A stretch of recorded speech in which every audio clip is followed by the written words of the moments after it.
সোনামা, তুমি কি করছো? ঝাঁট দিচ্ছ? কোথায় ঝাঁট দিচ্ছ তুমি?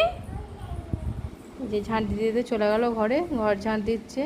নিজেই এই যে কাগজগুলো দাঁতে করে ছিঁড়ে ছিঁড়ে ফেলেছে, দিয়ে নিজেই ঝাঁট দিচ্ছে। এখানে এসো, ঘর ঝাঁট দিয়ে বাইরেটা ঝাঁট দিয়ে দাও। এসো, কই গেলে? বাইরেটা ঝাঁট দিয়ে দাও, কাগজগুলো ফেলেছো, ঝাঁট দিয়ে দাও। এই যে প্রচুর ব্যস্ত, এত কাজ করে। ঝাঁটাটা মানে ওর থেকে হাইটে বড়। এই যে ঝাঁট দিচ্ছে, ঝাঁট দিতে উল্টে যাচ্ছে। কাগজগুলো কে ফেলেছে? কে ফেলেছে কাগজগুলো?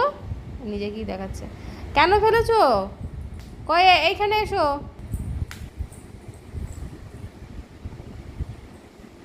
হুম, বাবা বাবা বা, ফেলে দাও ফেলে দাও।